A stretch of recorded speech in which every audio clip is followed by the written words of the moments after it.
Allez, salut à vous. Alors l'idée en fait aujourd'hui c'est d'expliquer pourquoi en fait on a des fuites en fait sur les blocs de chauffe. Alors soit au niveau de la buse directement en dessous du bloc de chauffe ou soit en dessus du bloc de chauffe. Alors l'idée est très simple. Alors suivant le type de tête que vous avez soit un corps de chauffe complet, le heat break qui est complètement métal à l'intérieur, soit un autre modèle en fait là où le tube PTFE en fait va passer à travers et il va venir vraiment jusqu'en butée ici.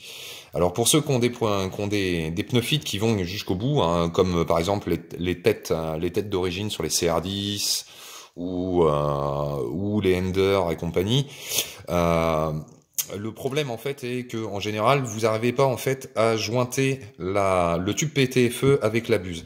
Donc la première problématique que vous avez en général, c'est que le bout du tube PTFE en fait il n'est pas coupé bien droit, bien perpendiculaire en fait au tube. Ce qui fait que si vous avez un petit jeu, je vous explique un peu en version bourrin, si vous avez un truc comme ça qui vient se connecter, vous imaginez bien qu'en fait c'est pas étanche et donc ça va fuir obligatoirement.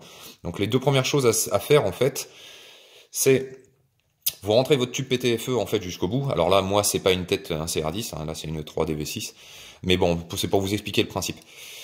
Vous poussez votre PTFE au maximum en fait pour qu'il vienne en fait jusqu'à l'extérieur de votre corps votre heat break. Une fois que votre corps de heat break y est, ce que vous faites, c'est que vous vissez votre corps de chauffe sur le heat break. Vous continuez à pousser votre PTFE il va sortir. Surtout, ce qu'il faut faire attention, c'est que le pneu fit soit débranché. Hein. Il faut qu'il soit dévissé complètement. Ce que vous faites, c'est que vous venez chercher la buse et vous la vissez à peu près à la moitié, voire aux trois quarts. Laissez lui du jeu. Vous venez pousser le tube PTFE au maximum, vous appuyez sur la bague du pneu fit, vous poussez au maximum.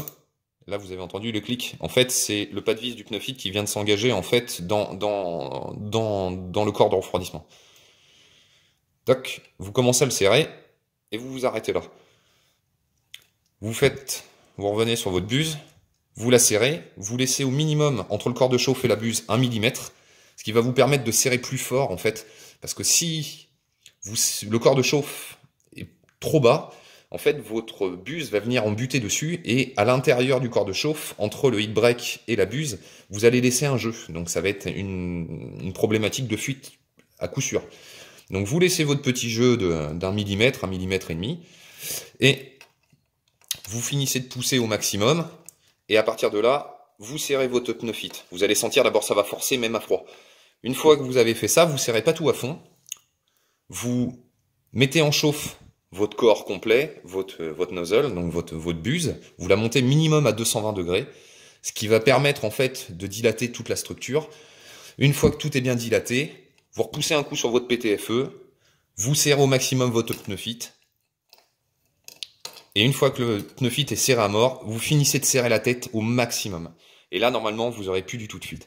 Faites-le minimum à 220 degrés. Si vous êtes en dessous, ça va marcher pour certains, ça va pas marcher pour d'autres. Passez obligatoirement à 220, 230. N'ayez pas peur, les têtes sont faites exprès. Quand vous imprimez de l'ABS, du PTEG, de l'ASA ou quoi que ce soit, vous montez bien plus haut en température.